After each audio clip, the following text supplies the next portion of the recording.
నుంచే కదా ఇవాళ మీకోసం మస్తు ముచ్చట్లు పట్టుకొచ్చిన చలో పాని మరిగా చూసేద్దాం ధూమ్ ధామ్ ముచ్చట్లు షూరు. నిజంగా ఎంత మోసమోల్లా అబద్ధం ఆడితే అతికినట్టుండాలి, అంతేగాని షీ ఎట్లా అబద్ధం ఆడబుద్దయింది అసలు ఎట్లా నోరొచ్చిందని మంది అనేటట్టు ఉండద్దు, అంతేనా కాదా? గా రుణమాఫీల ముచ్చట చూస్తుంటే చాలా మందికి గిట్లనే అనిపిస్తుంది. అవుగాని మన రేవంత్ సార్ వారి ఏడాది పాలన అయిపోయాయి కదా, మస్తు చేసినాం మాఫీ చేసినాం స్కీములు పెట్టినామని అంటుండు కదా.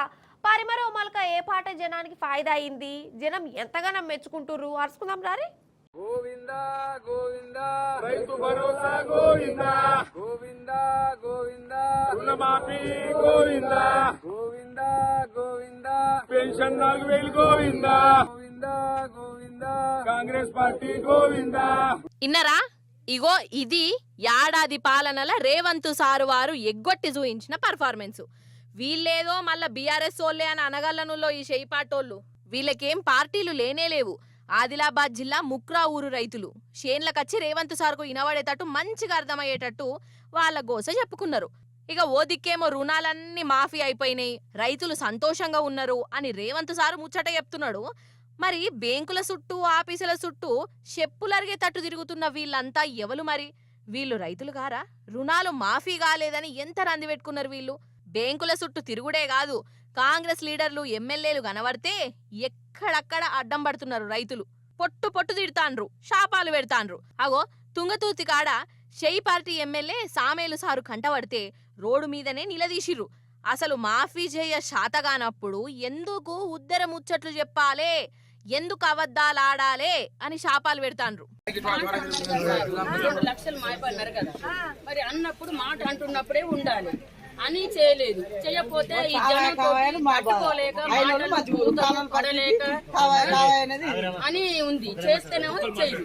రేవంత్ సారు కనబడతాను రైళ్ళు. సామేలు సారు నువ్వన్న చెప్పు సారు మీ రేవంత్ సార్కు గిట్ల గిట్ల సంగతి, మీరు చేసిన ఘనకార్యానికి రోడ్ల మీద కూడా తిరుగుడు అయితలేదు అని కండ్లకు కట్టినట్టు అర్థమయ్యేటట్టు చెప్పు సారు. అసలు ఈ రేవంత్ సర్కారు ఏమంట గద్దెక్కిందో. ఇక అప్పటి సంధి ఈ రుణాలు మాఫీల మీద పూటకో మాట రోజుకో రాగము తీస్తూనే ఉన్నారు. అసలు ముఖ్యమంత్రిది ఒక మాట, మంత్రులది ఇంకో మాట, ఎమ్మెల్యేలది వేరే మాట. అసలు ఒగలు చెప్పే ముచ్చటకు ఇంకొకళ్లకు సంబంధమే లేకుండా మాట్లాడి ఆఖరికొస్తే మందిని గిట్ల మట్పరిస్తున్నారు. అవుగాని సినిమాలు చూసి జనాలు మారుతారా నోళ్ళా? సినిమాలు చూసి షెడ్డోళ్ళు మంచోళ్ళు, మంచోళ్ళు షెడ్డోళ్ళు అవుతారా?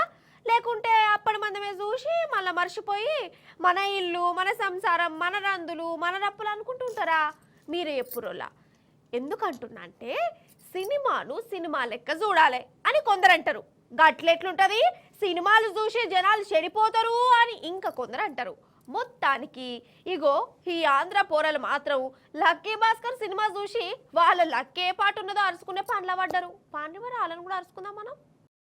అయితే మొన్న లక్కీ భాస్కరు అని ఒక సినిమా వచ్చింది. అందులో హీరో గరీబోడు, ఇల్లు అసలే ఎల్లది. అందుకే దిమాకుతోని చుట్టుముట్టున్నోళ్లను మస్కా కొట్టి 100 కోట్లు కమాయించి కార్లు బంగ్లాలు కొంటాడు. ఇగో సేమ్ ఈ హీరోనే ఆదర్శంగా తీసుకున్నారు విశాఖపట్నం బడి పిల్లగాన్లు. ఈ బోడి చదువులు బేకారు, బుర్రంతా ఖరావు, సప్పుడేక మనం కూడా లక్కీ భాస్కర్ హీరో లెక్క మారిపోయి మందిని ముంచి మన లక్కే పాటున్నదో అరుచుకుందాము అని అనుకున్నారట. కథమిగా 9వ తరగతి చదివే 4 పిల్లగాన్లు హాస్టల్ కూడా దునికి పారిపోయినరు. అగగగ సుడురి సుడురి బ్యాగులు పట్టుకొని ఎట్లా దునుకుతాన్రో ఒగలెనక ఒగలు. ఇక వీళ్ళు హీరో దుల్కర్ సల్మాన్ లెక్క మారిపోయి కోట్లు కమాయించి కార్లల్లా ఈ బడికచ్చి వీళ్ళ టీచర్ల కాడ సన్మానం తీసుకుందాము అని పగటి కలగన్నట్టున్నది. కథకు నా వాడెత్తు. అరే కాదోల్లా, ఈ పోరలు ఎంతున్నారోల్లా. సినిమాలల్లా చూయించేదే నిజమని నమ్మి గట్లనే చేస్తాము అని అనుకునుడేందో. అదేందో సినిమాల హీరోల్లా ఫుట్ పనులు చేస్తేనే ఈ నడమ జనాలకు బాగా నచ్చుతున్నది. అవుగాని వీళ్ళు పుష్ప సినిమా చూసిండ్రో లేదో, ఇంకా నయము ఆ సినిమాను ఆదర్శంగా తీసుకోలేదు. లేకుంటే ఎర్రచందనం స్మగ్లింగులు చేసుడంటే జర ఒళ్ళొంచాలే, కష్టం చేయాలే, పెద్ద రిస్క్ అనుకొని సప్పుడేక లక్కీ భాస్కర్లా చూయించినట్టు మందిని మత్పరిచుడే చాలా ఈజీ అని డిసైడ్ అయిపోయినట్టున్నారు.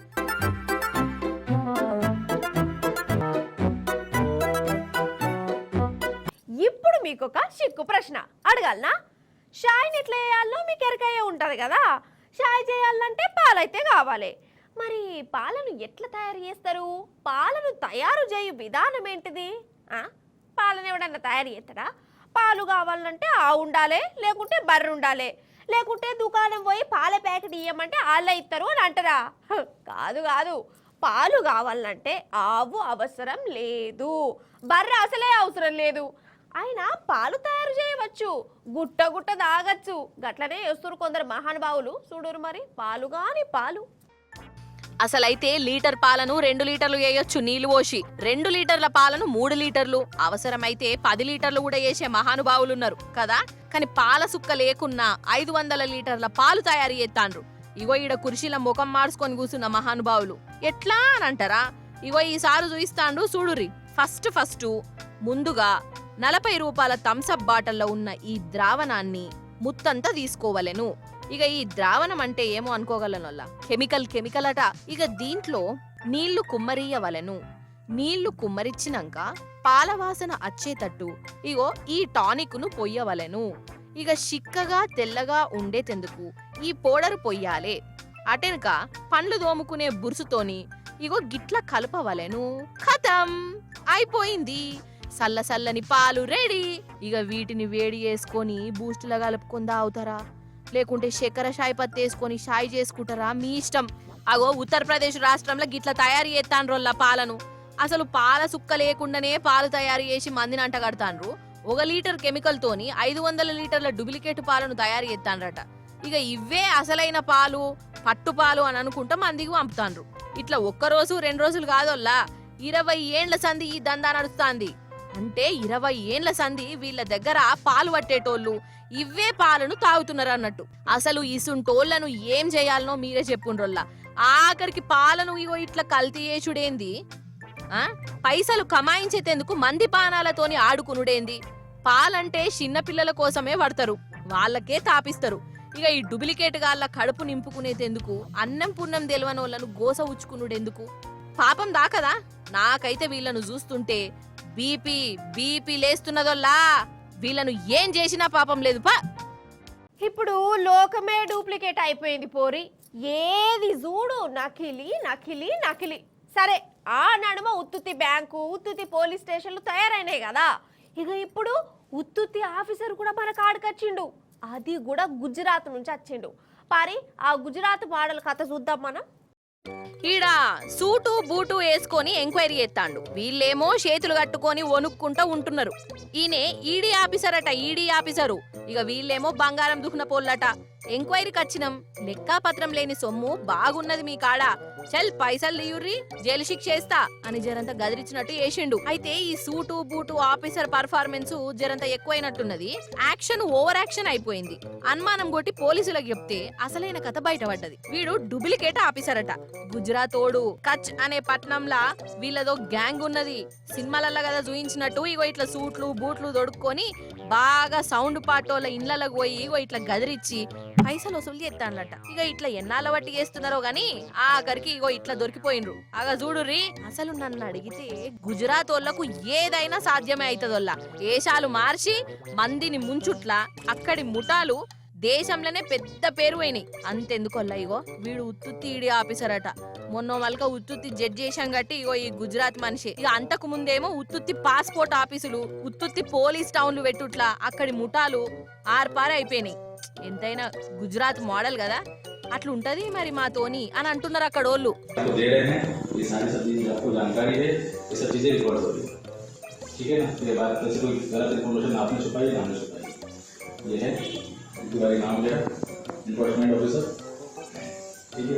आपके पास में टेस्ट कितना है? ये सारे सब चीजें जो आपके घर है, सारा चीज लोकेशन मुझे पता है। हाँ बिल्कुल पता है। इसलिए आपको बताने का ये है, LIC आप बता दोगे उतनी चीजें कम होगी। हाँ, और चीजें बताएंगे तो घर पे कैश होगा, लेकिन कितना होगा वो फिगर आप देख लीजिए, आपको टाइम दे रहा हूँ। बिल्कुल है ना అన్నట్టు ఎప్పుడు మనిషినా రోజు నేను పొద్దుగాలనే ఒక్కటన్నా భగవద్గీత శ్లోకం చదివే ఆఫీస్కి వస్తా. భగవద్గీత చదివితే అదో గుండె ధైర్యం వచ్చినట్టు అవుతుంది నాకు. ఇప్పుడు ఆ భగవద్గీతకు సంబంధించి ముచ్చట్ని మనం చూద్దాం పాండ్రి. వరెవ్వా, అగో మన భగవద్గీత పారాయణం ఇనుండ్రోలో.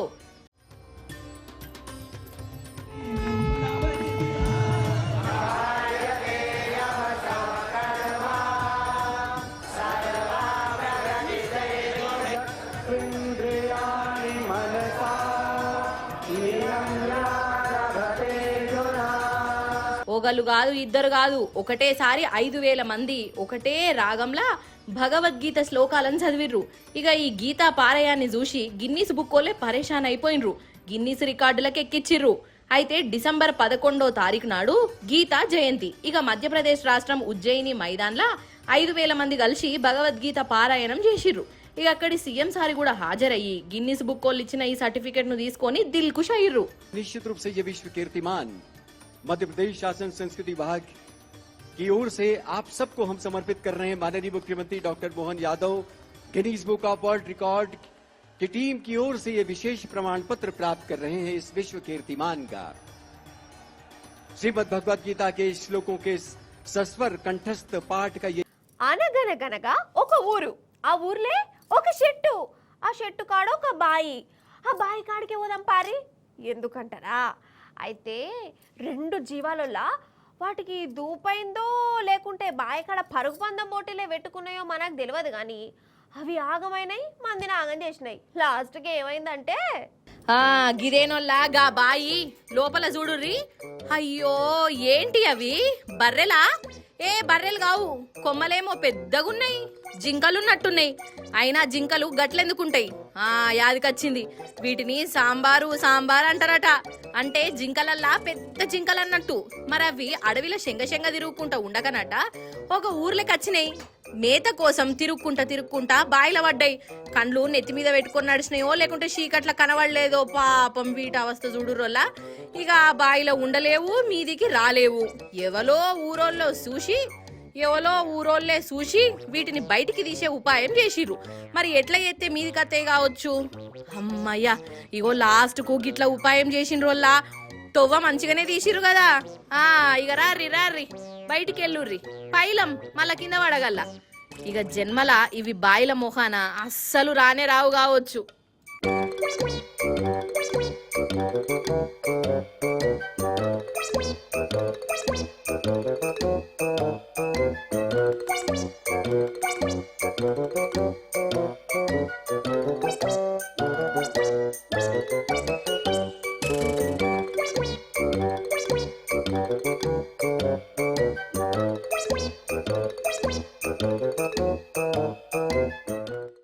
ఈ దొంగలకు అగ్గిపెట్ట, వీళ్ళ చేతులకు జట్టలు ముట్ట, వాళ్ళ చెవుల బల్లులు జొర్ర, వాళ్ళ కండ్లల్ల కారం పొయ్య, వాళ్ళ ఈపు సాపుగాను, వాళ్ళ ముఖాలు ఇరిగిపోను.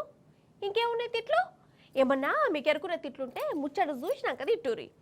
అయ్యో ఏమాయ గంత బీపి పెంచుకుంటేవి, ఎవలేమన్నారు, ఏమైంది గది చెప్పరాదు, మేము కూడా తిడతాం కానీ అంటారా? చూడురైతే ముచ్చట. చీకటి పడితే చాలు మన హైదరాబాద్లా దొంగలు దావత్ చేసుకుంటారు కావచ్చు. అసలు చీకటే ఏంది, ఈ నడుమ పట్టపగటిలు కూడా వాళ్ళ టాలెంట్ చూయించి ఆల్ ఇండియా దొంగల సంఘంలోనే గొప్ప పేరు కమాయిస్తున్నారట. అన్నట్టు ఇగో మన హైదరాబాదు దోమలగూడలనొల్ల మాపటీలి 4:30 అయితాంది గంతే. ఎవలిండ్ల వాళ్ళున్నారు. అంతల్నే ఒక బ్యాచ్ వస్తాంది చూడు, 1 2 వామ్మో వీని దగ్గర పెద్ద కత్తే ఉన్నది. 3ఓడు ఓయమ్మని గంతేనా ఇంకున్నారా? అగో అత్తాండు 4 మంచిగా గరం కుల్లలు జుట్టుకొని వచ్చిండు. అయితే ఇంకో 5గురు ఉన్నారు. ఇక ఇప్పుడు రంగంలోకి దిగుతాండ్రు చూడుర్రి. మెల్లగచ్చిరా, ఇక్కడ ఒకడు దర్వాజా కొడుతున్నాడు, ఇంకొకడేమో ఒక చేతుల పిస్తోలు ఇంకో చేతుల కత్తి పట్టుకొని రెడీగా ఉన్నాడు. ఇక ఆ ఇల్లుగల్లోళ్ళు తలుపు తీయంగానే చూడవు మందకు ఎట్లా చొచ్చిర్రో. వామ్మో మొత్తం 10 మంది బ్యాచోల్లో కత్తులు కటార్లు పిస్తోలతోని ఇంట్లోకి వచ్చి వాళ్ళను బెదిరించి బంగారం దోసుకుపోయినరు. మొత్తం 2.5 కిలోల బంగారం అట, పైసలట, ఫోన్లట. అయినా వీళ్ళింట్లో 2.5 కిలోల బంగారం ఉండుడేంది అని పరేషాన్ కాకుండా పాపం ఈయన బంగారం దుకాణం నడుపుతాడోల్లా ఇంట్లో దాచిపెట్టిండు. ఇక ఆ బంగారాన్ని ఇగో ఆలీబాబా 10 మంది దొంగలు వచ్చి లూటి వేసిపోయిర్రు.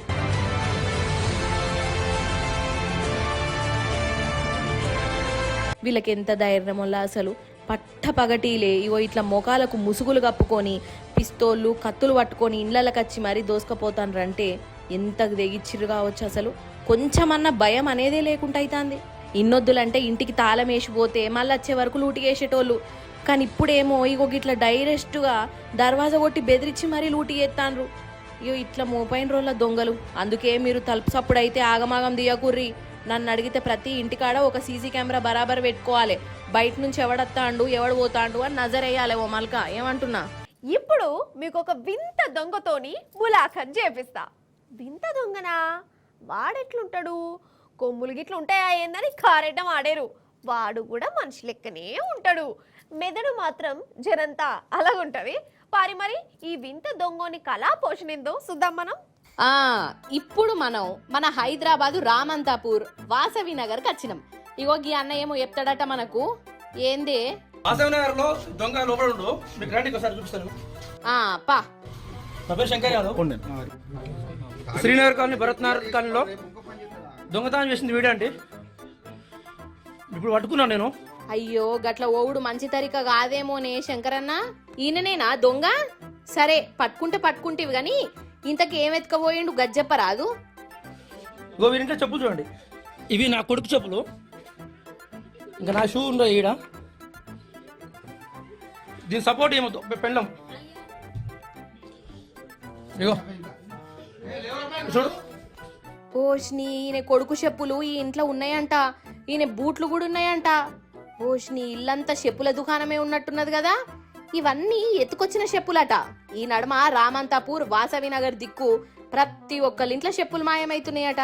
ఇక ఆ చెప్పులను దేవులాడుతుంటే ఇగో ఈ ఇంట్లో కనబడ్డాయి వీళ్లకు. అగ చూడుండ్రి మంచం కింద ఎన్ని గనమున్నాయో. ఇక ఈ మహాతల్లి చూయిస్తున్నది పెనిమిటి చెప్పులు ఎత్తుకత్తే ఇగో ఈ మేడం గారేమో వాటిని మూటగట్టి ఇగో ఇట్లా దాచి పెడతది అన్నట్టు. మీ అమ్మ కూడా ఈ దొంగతనం ఆ దొంగతనం చూసినా కానీ నేను చెప్పుల దొంగతనం అన్నట్టు చూడలేదు. ఈ చెప్పుల దొంగతనం చేసుడు ఏంద్రా ఇది? తీయాపాకుడిది.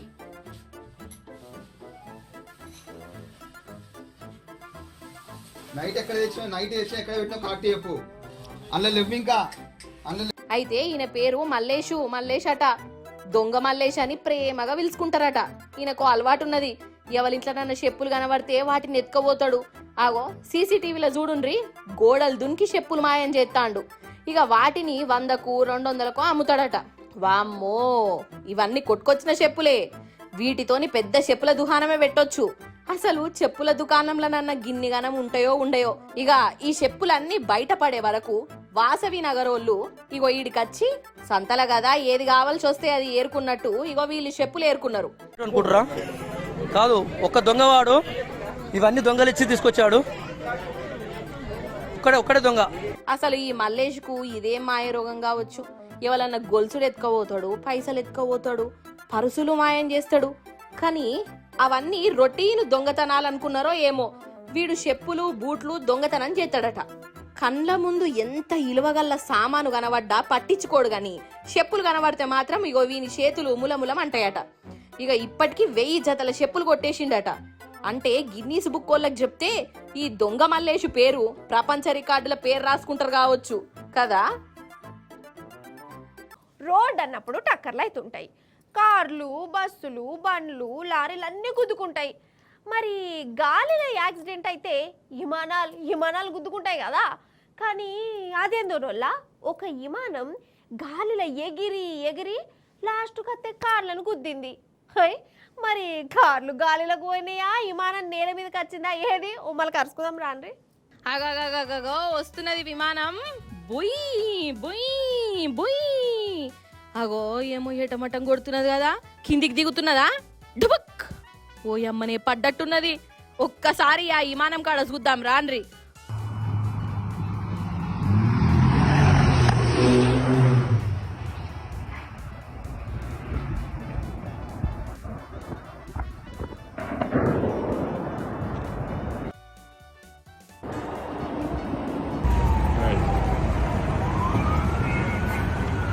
ఓరి నాయనో ఏందిది? అగో కార్లు 2 ముక్కలైపోయినాయి కదా. విమానమేమో ఇటుకెళ్ళి తుక్కు అయిపోయింది. కాదు, ఈ విమానం డ్రైవర్కి ఏమన్నా తెలివున్నదా? కార్లు బైకులు కదా బ్రిడ్జి కింద పార్కింగ్ చేసినట్టు ఈ విమానాన్ని ఆడ పార్కింగ్ చేద్దాం అనుకున్నాడా ఏంది? కతక్కున వాడెత్తు. ఏ కట్టుకోవత్త పోయి ఇంకేం కట్టుకొత్తిండో. విమానం పోయి డైరెక్ట్ కార్లనే గుద్ది పడేసింది. ఇక గింత పెద్ద టక్కర్ అయితే బరాబర్ పానాలు పోయే ఉంటాయని అనుకుంటాం కదా. కానీ అట్లా కాలేదోల్లా. యమలోకం బంద్ ఉన్నదో స్వర్గలోకంలో సమ్మె నడుతాందో గాని అందరికి చిన్న దెబ్బలే తాకినాయట. ఏందో ఏమో పటు, గాలిలో పోవలసిన విమానం నేల మీద కార్లను టక్కరియేసుడేందో. సరే, ఆ విమానం ముచ్చట చూసిరు కదా. గిట్లనే ఇప్పుడు నేల మీద ఏంటి గవాసిల ఎటమటం చేసిన యాక్సిడెంట్ చూడురి.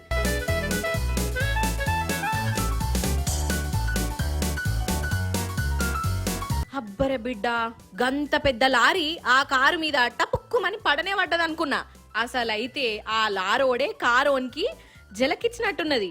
ఇప్పుడు రైలు బండి కాడికి ఇగో ఈ అమ్మగారు బండి గేటు కాడ నిలబడి రీళ్లు ఎత్తాంది. అంతల్నే ఏమైందంటే అయ్యయ్యయ్యో పొల్ల మాయమైపోయింది కదా. కొమ్మలు గుద్దినాయి, కింద పడ్డది. కానీ ఇంకా నయమొల్ల చిన్న చిన్న దెబ్బలు తాకినాయట. పానానికైతే ఏం కాలేదు, ఇంకా స్తంభం గుద్దలే చూడురోల్లా. కాదు రీళ్ళు వీడియోలలో పడితే ముందేమున్నది వెనకేమున్నది మనం ఏడున్నాం ఏం చేస్తా అన్నాం ఇగో ఇవన్నీ పట్టించుకోరా కథ గాని. ఇక గివ్వుల్లా గియాల్టి దా ముచ్చట్లు మంచిగా ఉన్నాయి కదా, మస్తు చెప్పినా కదా. ఇక మళ్ళీ వచ్చినప్పుడు ఇంకిన్ని మంచి ముచ్చట్లు పట్టుకొస్తా. అప్పటిదాకా చూస్తూనే ఉండండి T News. Tata, bye bye, నమస్తే.